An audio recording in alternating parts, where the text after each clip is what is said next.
Allô! Alors, moi c'est Sauvanie et là c'est vraiment un setup tout différent parce que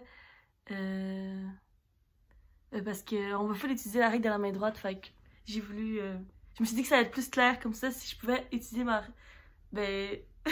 si je pouvais utiliser la règle en même temps que vous. Alors c'est ça, fait que j'ai fait un dessin ici, on voit l'axe des X, des Y puis des Z. Et dans ce numéro, on a un champ magnétique qui va vers le bas.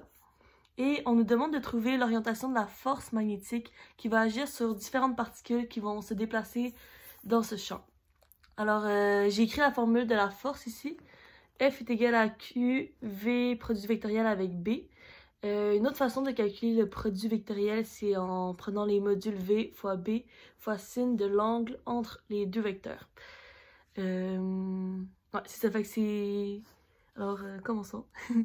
Alors, dans le A, on a un proton qui se déplace dans la direction des X positifs.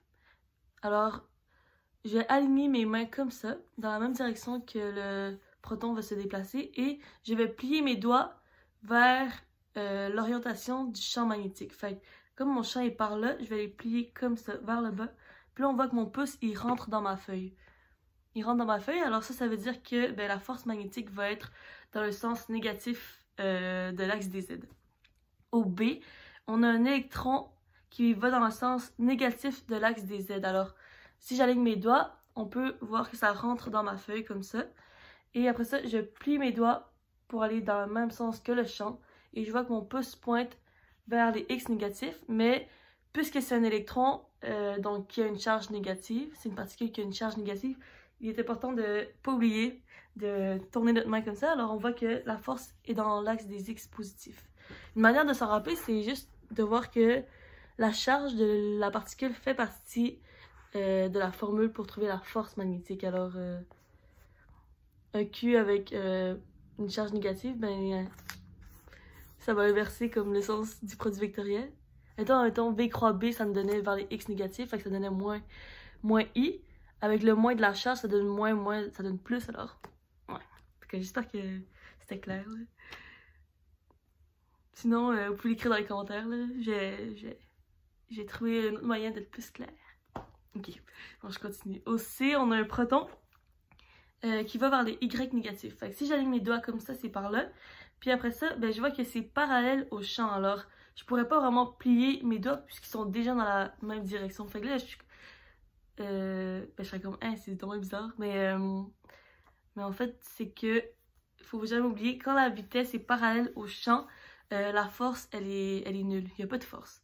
Puis, un moyen de le voir de façon mathématique, c'est que, vous voyez le produit vectoriel, comme je disais tantôt, on peut aussi l'écrire comme VB sin de θ. Et ici, l'angle θ entre la vitesse et le champ serait de 0 degré. Vous êtes d'accord? Parce que, vous pouvez pas me répondre, mais en tout cas... Et de 0 parce que les deux sont par là, fait qu'il n'y a pas d'angle. Fait que ça ferait que l'angle θ ici, ce serait de 0. Et sin de 0, c'est égal à 0.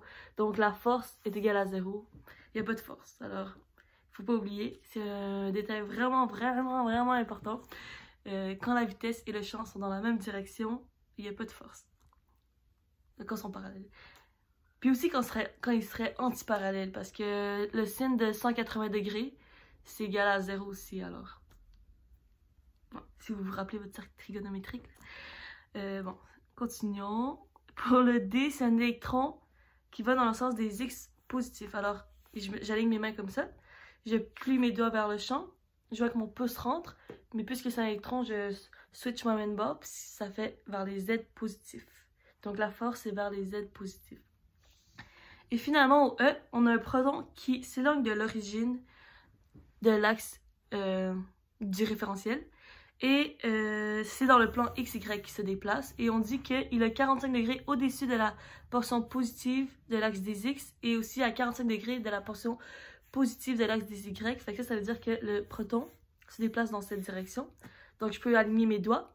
Je les plie vers le champ magnétique. Et ça me donne un pouce qui rentre dans ma feuille. Donc vers les Z négatifs. Alors j'espère qu'aujourd'hui vous avez appris... si vous ne saviez pas déjà, vous avez appris à utiliser la règle de la main droite, puis ouais, parce que c'est vraiment cool comme règle, c'est full pratique, alors rappelez-vous-en, si jamais ma vidéo resté sur YouTube toute la vie. Yeah! Fait que vous pourrez retourner voir. Ok, j'ai arrêté de parler. C'est bon. Bye!